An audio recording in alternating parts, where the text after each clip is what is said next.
For more original stories, subscribe to Audio Tales. Now, let's begin this one. The scent of honeysuckle, usually a comforting embrace, felt like a mocking whisper in the crisp morning air. David stood in their meticulously manicured garden, the very place where he and Sarah had exchanged vows 10 years prior. Today was their vow renewal, a milestone he'd been planning for months. The marquee was up, adorned with fairy lights and white roses, mirroring the image of Sarah in her pearl-white gown, her laughter echoing through their home. But Sarah wasn't there, and her laughter was conspicuously absent. All that remained was an eerie silence, a chill that had nothing to do with the early autumn breeze. He'd woken to an empty bed, a feeling of unease quickly blossoming into panic. Sarah, always an early riser, was nowhere to be found. Her side of the bed was cold. Her favorite mug, usually brimming with chamomile tea, sat untouched on the nightstand. A frantic search through the house yielded nothing. Her car was still in the driveway. Her phone lay charging on the kitchen counter. But Sarah, the vibrant, effervescent woman he loved more than life itself, had simply vanished. Then he saw it. A small, unmarked envelope on her pillow, containing a single, old-fashioned USB drive. His heart hammered against his ribs. This wasn't Sarah. Sarah was meticulous, organized, predictable in her delightful spontaneity. A USB drive, devoid of any label, felt entirely out of character. His fingers trembled as he inserted it into his laptop. The screen flickered to life, revealing a single video file. He clicked it, a knot tightening in his stomach. The video began with a grainy, distorted image, then slowly focused. It was Sarah, but not the Sarah he knew. Her eyes, usually sparkling with life, were haunted, distant. Her smile, typically a beacon of joy, was a fragile, forced curve of her lips. She was sitting in what looked like their study, the very room he was now in, but the lighting was different, harsher, casting long, unsettling shadows. "David," she began, her voice a whisper, barely audible above the hum of the laptop. "If you're watching this, then I'm gone. I know this is unexpected, unforgivable even, and I'm so sorry." Her voice broke, and she squeezed her eyes, shut for a moment, a single tear tracing a path down her cheek. David felt a cold dread spread through him. Gone? What did she mean? Gone? He tried to rationalize it. A prank? A surprise trip? But the anguish in her eyes, the raw emotion in her voice, told a different story. This wasn't a game. This was real. For 10 years, David, I've loved you. Truly. Every moment with you has been a gift. You've been my rock, my confidant, my everything. She paused, took a shaky breath. But there's a secret I've carried since before we even met. A secret that has gnawed at me, consumed me, every single day of our marriage. David felt a jolt. A secret? What could it be? His mind raced, replaying every interaction, every conversation. Had there been signs, subtle shifts in her demeanor he'd dismissed as stress? He prided himself on knowing Sarah inside and out, on their unbreakable bond of trust. The idea of a secret, especially one she'd carried for a decade, felt like a betrayal, a shard of ice piercing his carefully constructed world. "Before you, there was someone else," Sarah continued, her voice gaining a fragile strength. "His name was Adam. We were together for 5 years. We were everything to each other. He was an artist, a dreamer, full of life, and we were planning our future, our lives together. She swallowed hard, her gaze fixed on some unseen point beyond the camera. Then he got sick, a rare, aggressive form of cancer. It took him fast, David. Too fast. David felt a strange mix of emotions. Pity, yes, for the young Sarah who had lost her love, but also a flicker of resentment. Why had she never told him about Adam? He'd shared his past, his heartbreaks, his every vulnerability with her. Their lives were an open book to each other. Or so he'd believed. I was shattered, she confessed, her voice barely above a whisper. Lost. I didn't think I'd ever recover. I closed myself off, built walls around my heart. And then you came along, David. You were kind, patient, understanding. You saw through my pain, chipped away at the defenses I'd built. You brought me back to life. A faint, almost imperceptible smile touched her lips, a ghost of her usual warmth. And I fell in love with you. Truly. Deeply. But Adam, he never truly left me. Not his memory.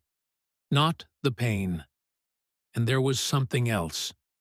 Something I couldn't bring myself to tell you.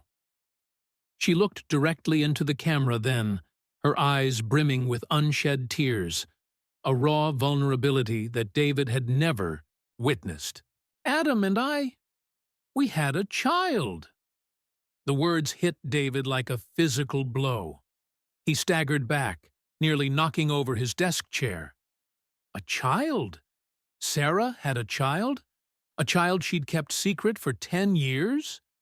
His mind reeled, trying to process the enormity of her confession.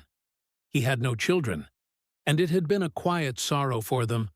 A shared dream they'd quietly accepted might never come true. And now, this, a child he didn't know about? Her name is Lily, Sarah choked out, a sob escaping her.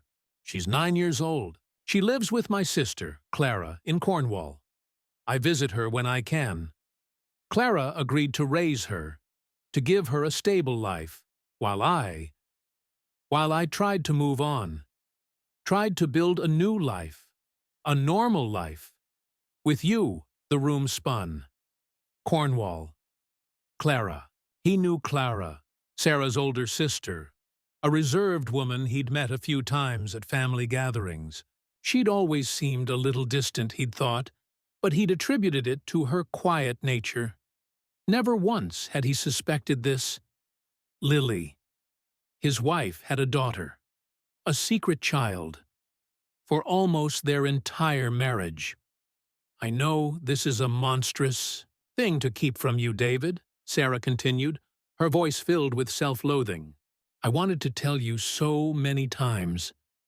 Every anniversary, every Christmas, every time you talked about starting a family, the words would catch in my throat. I was so afraid. Afraid of losing you. Afraid you wouldn't understand. Afraid you'd see me as damaged, as a liar. He couldn't breathe. The air in the room felt thick, suffocating. The image of Sarah, his beautiful, honest Sarah, dissolving before his eyes, replaced by a stranger. He thought of all the times he'd expressed his desire for children, the aching void he'd felt, and how she'd always been supportive, comforting, never hinting at the truth. It was a betrayal on a scale he hadn't thought possible. Lily doesn't know I'm her mother, Sarah revealed, her voice barely a whisper now. She believes Clara is her mother. It was the only way, David, to protect her, to give her a stable home, and to protect us, our life together. She paused, her eyes welling up again. But I can't do it anymore. The guilt is crushing me. It's not fair to you. It's not fair to Lily. and it's certainly not fair to me. I've spent the last 10 years living a half-truth, David, pretending to be someone I'm not, hiding a fundamental part of who I am. It's tearing me apart, and I can't bring that brokenness into our vow renewal. It would be a lie. Our life, our love, it's built on a lie, and I can't live with it anymore. The video flickered, and a single tear escaped her eye, tracing a path down her cheek. I'm going to Lily. I'm going to tell her the truth. I don't know what will happen. I don't know if she'll forgive me. I don't know if you'll ever forgive me. But I have to do this. For all of us. I need to be whole again, David. And I can't be whole until I face this truth. I love you. Always. The screen went black. David sat there, stunned, the silence of the room deafening. The perfect life he believed he had built, the perfect wife he believed he knew, had just shattered into a million pieces. The vow renewal, the meticulously planned celebration of their 10 years, felt like a grotesque joke. Sarah, his Sarah, had a secret daughter, a secret life, and she was gone, leaving him with only a video and a gaping void where his future used to be. The days that followed were a blur of numb disbelief. David called Clara, his voice trembling as he asked about Sarah.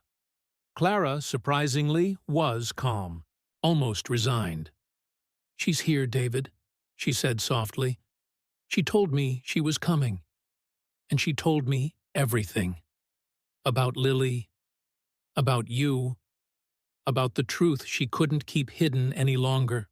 He felt a surge of anger, hot and unforgiving. Clara knew. She had known all along. "Why, Clara?" he demanded, his voice raw. "Why didn't you say anything?" "It was Sarah's secret to tell, David," Clara replied, her voice firm but gentle. "And her decision to make. I loved her, I supported her, and I did what she asked of me. Raising Lily has been a joy. But I knew this day would come. Sarah needed to face her truth." He hung up, the conversation offering no solace, only deepening the chasm of betrayal. He canceled the vow renewal, offering vague explanations to their worried friends and family. The honeysuckle in the garden withered, mirroring the dying hope in his heart. He replayed the video countless times, dissecting every word, every nuance of Sarah's expression. He saw the pain, the guilt, the desperate need for absolution, but he also saw the deception, the years of carefully constructed lies. A part of him raged. How could she? How could she build a life with him, knowing she harbored such a profound secret? Had their love been a lie? Had every tender moment, every shared dream been tainted by this hidden truth? The anger simmered, a constant burning presence beneath the surface of his grief. A part of him raged. How could she? How could she build a life with him, knowing she harbored such a profound secret? Had their love been a lie? Had every tender moment, every shared dream, been tainted by this hidden truth? The anger simmered, a constant burning presence beneath the surface of his grief. But then, a different emotion began to surface. A flicker of understanding, an agonizing empathy. He remembered Sarah's struggle with infertility, the quiet sadness in her eyes whenever they discussed children. He remembered her fleeting moments of melancholic introspection, moments he'd dismissed as simple fatigue or stress. Now they took on a new, painful meaning. She wasn't just Sarah, his loving wife.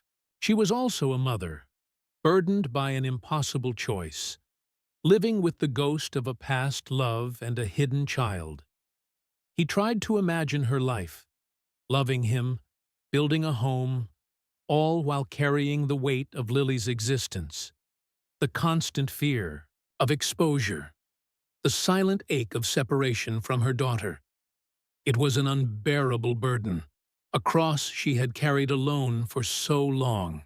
He wasn't condoning her actions, but he was beginning to comprehend the depth of her desperation, the impossible bind she found herself in.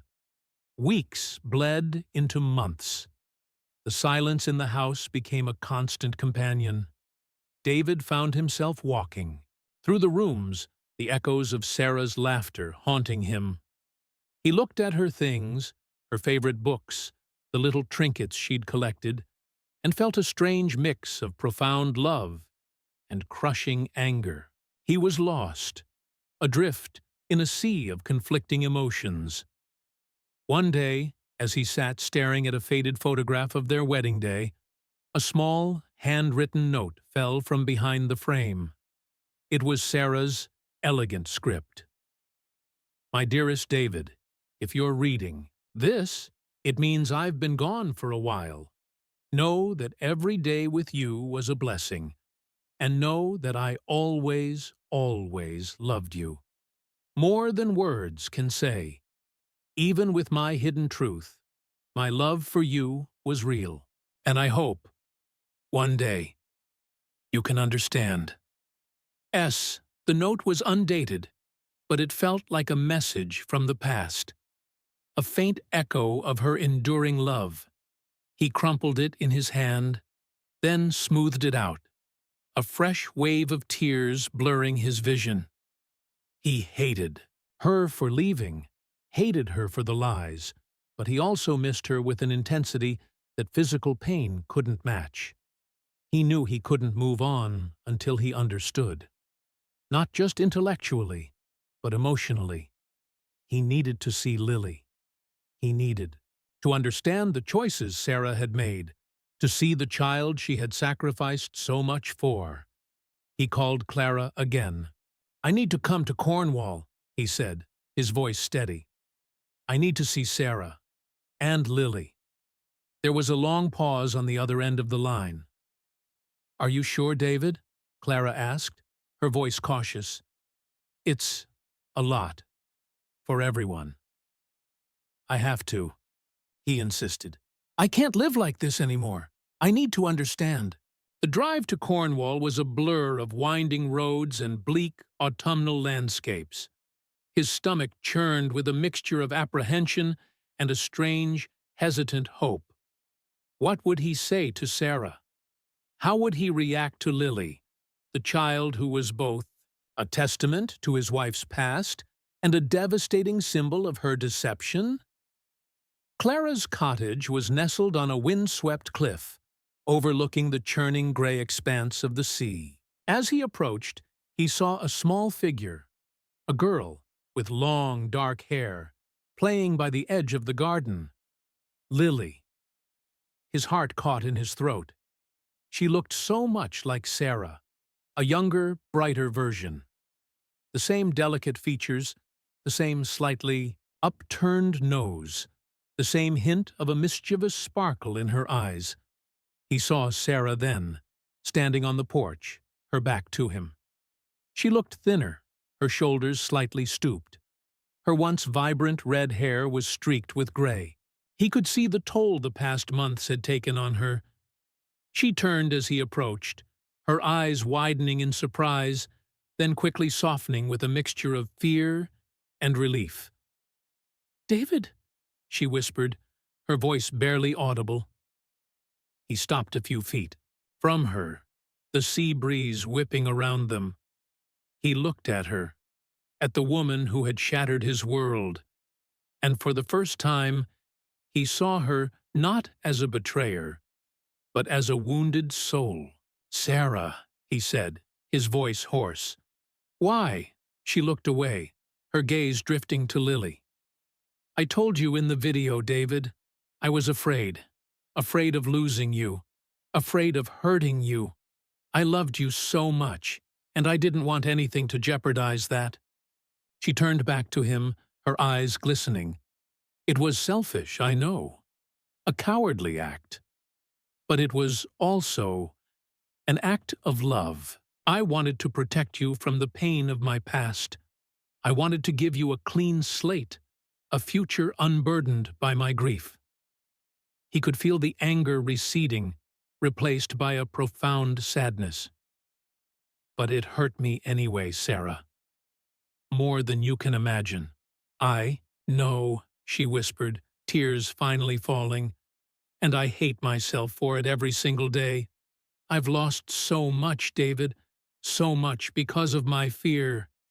Just then, Lily called out, "Auntie Clara, look at this seashell," and ran towards them, her small hand clutching a pearly white shell. She stopped short when she saw David, her eyes wide with curiosity. Sarah visibly stiffened. "Lily, this is David," she said, her voice trembling. "He's a friend." David looked at Lily, then at Sarah. He saw the desperate hope in Sarah's eyes, the unspoken plea. He could walk away. He could condemn her, reject her, and choose to remain in his anger. Or he could choose something else. Understanding. Forgiveness. He knelt down, extending his hand to Lily. "Hi, Lily," he said softly, a gentle smile on his face. "It's nice to meet you." Lily, after a moment of hesitation, placed her small hand in his. Her touch was warm, innocent, and in that moment, something shifted within David. The anger, the pain, the betrayal, they didn't vanish, but they receded, making space for something new, for compassion, for the possibility of healing. The next few days were an emotional roller coaster. David stayed with Clara, observing Sarah and Lily from a distance. He saw Sarah struggling to connect with her daughter. The years of unspoken truth, a tangible barrier between them. Lily, bright and perceptive, felt the tension, the unspoken secrets. Sarah was trying, awkwardly, painfully, to bridge the gap, to become a mother to a child who only knew her as an occasional visitor. He also saw the fierce love Sarah had for Lily, a love that transcended the years of separation and silence. He saw the quiet suffering she endured, the desperate longing to be a real mother to her daughter, and he began to understand the impossible position she had been in. A young woman, reeling from loss, making a desperate choice she believed was for the best, a choice that had spiraled into a decade of agonizing secrecy. One evening, after Lily was asleep, Sarah came to him. She sat opposite him, her hands clasped tightly in her lap. "I'm going to tell her," she said, her voice barely a whisper. "I'm going to tell Lily everything. Tomorrow." David looked at her, seeing the fear in her eyes, the sheer terror of facing her truth. "Do you want me to be there?" he asked, his voice gentle. She looked up, surprised. "Would you?" "If you want me to," he replied. "It's your story, Sarah. But I'm here. For you. If you need me." The next morning, the air was thick with unspoken tension. Sarah sat Lily down, her hand trembling as she began to speak. "Lily," she started, her voice breaking. "There's something important I need to tell you." David watched, his heart aching for both of them. He saw Lily's initial confusion turn to bewilderment, then shock, and finally, a profound sadness. Lily listened, her small face pale, her eyes wide with unshed tears. Sarah, with raw honesty, recounted her story, the loss of Adam, the difficult choice to have Clara raise Lily, the years of silent longing. When Sarah finished, the silence in the room was deafening. Lily slowly turned her gaze to David, her eyes searching. He offered a small, reassuring smile. Then she looked back at Sarah, her little lip trembling. "So, you're my real mom?" she asked, her voice barely a whisper. Sarah nodded, tears streaming down her face. "Yes, sweetie, I am." Lily burst into tears, a heartbroken sob that tore at David's soul. She ran to Clara, burying her face in her aunt's embrace. Clara held her tightly, stroking her hair, whispering comforting words. Sarah sat there, defeated, her head in her hands, her shoulders shaking with silent sobs. David went to Sarah, kneeling beside her. He placed a hand on her back, feeling the tremor of her grief. He had every right to walk away, every right to be angry. But looking at her, seeing her utter despair, he knew he couldn't. He loved her, and he was beginning to understand that love wasn't about perfection or flawless trust, but about enduring, about finding forgiveness, and about rebuilding. The healing was slow, agonizingly so. Lily struggled to reconcile the truth, to accept Sarah as her mother. There were tears, tantrums, and moments of quiet resentment, but Sarah, with a quiet strength David had never seen in her, persevered. She was patient, understanding, and unwavering in her love for Lily. She cooked Lily's favorite meals, read her bedtime stories, and spent hours just listening to her, allowing Lily to express her confusion and anger. David stayed. He didn't know why, not definitively. Part of him was still reeling from the betrayal, but another part, a deeper, more profound part, knew he couldn't abandon Sarah now, not when she was finally facing her truth, finally becoming whole. He started taking Lily to the beach, helping her collect seashells, teaching her about the tides. He saw the guarded curiosity in her eyes, slowly replaced by a hesitant trust. One afternoon, as he and Lily were building a sandcastle, Lily looked up at him. "Are you going to stay?" she asked, her voice small. He paused, then looked at her, into those familiar dark eyes that were so much like Sarah's. "Yes, Lily," he said, a lump forming in his throat. "I'm going to stay." She smiled, a shy, tentative smile that melted his heart. Sarah, who had been watching from a distance, walked over, her eyes filled with gratitude. "Thank you, David," she whispered, her voice thick with emotion. He looked at her, truly looked at her, and saw not the woman who had deceived him, but the woman he loved, flawed and broken, but fighting to heal.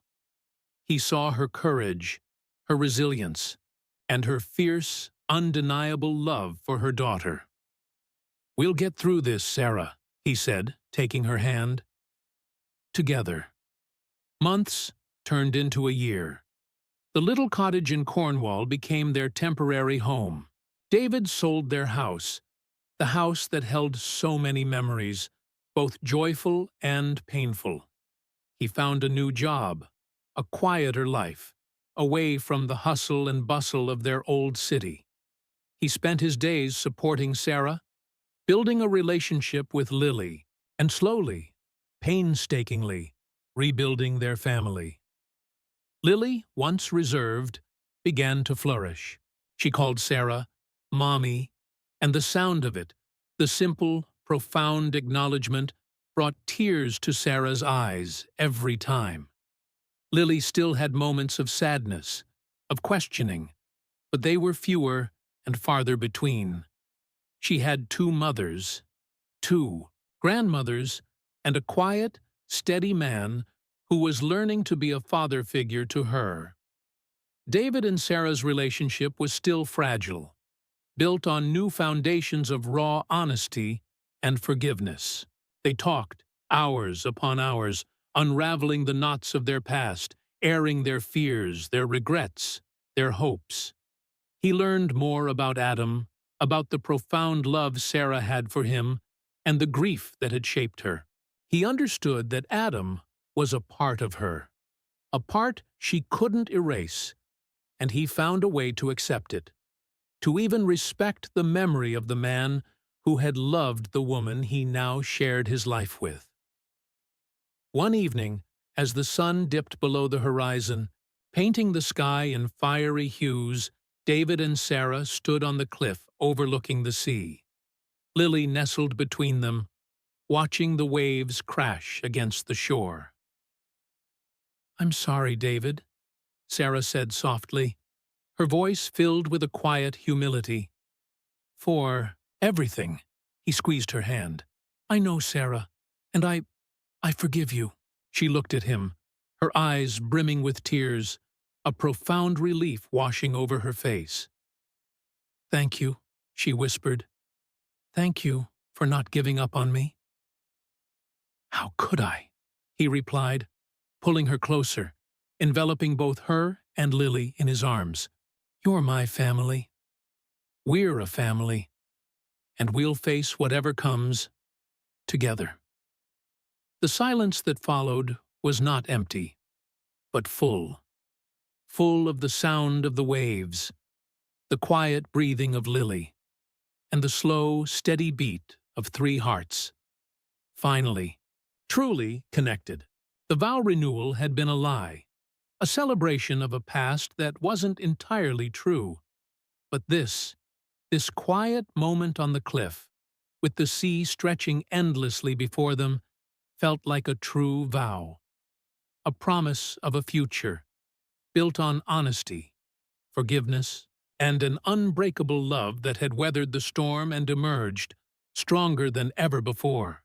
It wasn't the life he had planned, or the family he had imagined.